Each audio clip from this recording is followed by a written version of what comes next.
Alrighty everybody, welcome back to the channel. If you're new here, my name is Isaac. Sorry it's been a while, haven't been uploading because I've been sick and I'm still kind of sick, but I was more sick of sitting inside doing nothing, so I'm back out at the trails to build the next jump. I'm very excited for this video because it's going to be this big jump here that the digger kind of already built when it was here, but there's still a lot of work to do. I need to smooth it out, pack it in, and I'm hoping this one will be heaps of fun. Another reason I'm excited for this one is because that's the jump I'm going to be building, and once that's done I can get around this corner and ride the jumps that are already built. So it'll connect these two lines up and I'm really excited for that. The plan is just a big jump, that'll be the takeoff and that'll be the landing there. The digger, when it was here, piled a heap of dirt flat, so it's going to be a big case pad and it's a heaps long landing, so it's going to be epic. And I'm just going to dig a heap of the dirt out of the middle and pile it on this corner because it's a bit rounded off and not as square as I'd like the jump to be. So quite a bit of work to do, but definitely a lot of work has already been done by the digger, so it's awesome. I can't wait to get it built. Hope you guys enjoy, and let's get straight into it.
Alright, the takeoff is done and it looks really good. It's quite mellow. Looking at it from the side, it's not going to really pop you, I don't think, but you're coming from quite a steep slope, so that coming straight into the transition, I don't think I want it to be very steep at all, because else it'll just be a very harsh transition and probably buck you over the bars before you get to the landing anyway. So I think I'm happy with this. Hopefully it'll work well. Now this landing, I'm not sure how much work I'm going to do to it because it's actually completely already here. I could literally ride the jump right now and it would work, but I think I'm going to give it a once over and get it nice and clean, rake it down, probably add a bit of dirt to the top especially from in there, and then I'll pack the landing in. I won't worry about the sides at all because that'll just get covered in these soursops and plants and everything anyway, so I'm not going to worry about that too much, but I'm going to worry about the riding surface, so it should be good.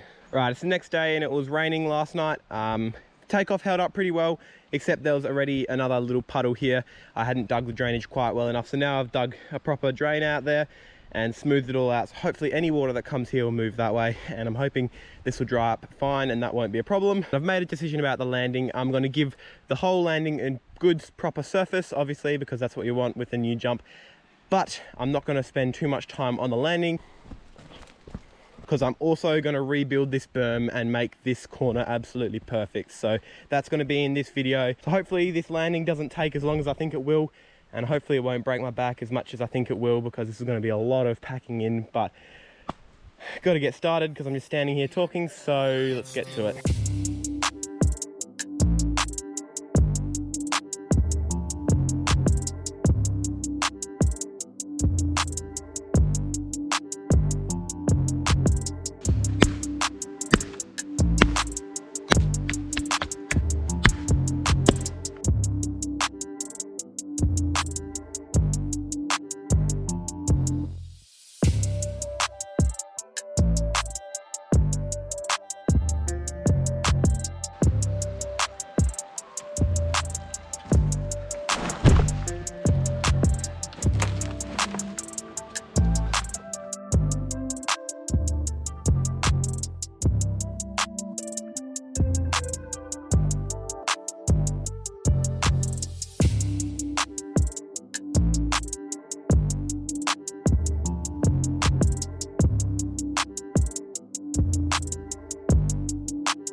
All right, so the jump is done and it looks absolutely insane. I'm super happy with how it turned out.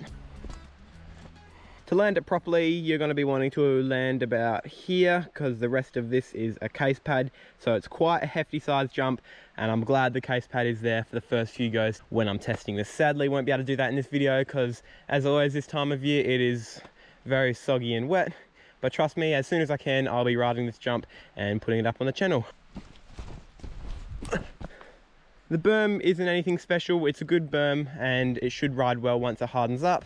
It looks so good having all of this area packed in. I've done that all today and it has been a grind, but I'm super happy with how it looks. Now you may have noticed that I didn't end the berm, it's kind of just cut off and nothing happens afterwards. That's because previously I used to have a jump after the berm. The landing was a wider version of that side of this roller here, so I'm going to build that again, make it bigger and better, and I'm also going to build a new takeoff here because that jump was really fun while it was there. Alrighty guys, jump turned out really well and I'm super happy with how it looks. As I've already said, can't test it in this video because it's too wet, but make sure you stick around for when I can test this jump. Hopefully it won't be too long. The trail is actually very close to being finished. As I said, I've just got to build that jump after the berm and then it'll all be linked up, it'll all be connected, and it's going to be absolutely sick. I cannot wait to get them all perfectly connected up. I could ride the trail as it is and just leave it as it is now, but I just want to build that extra jump after the berm down the bottom, so that'll make it heaps better. If you want to see me build that, make sure you subscribe with notifications so you don't miss out on any more videos. Thank you guys so much for watching and I'll see you in the next one. Bye.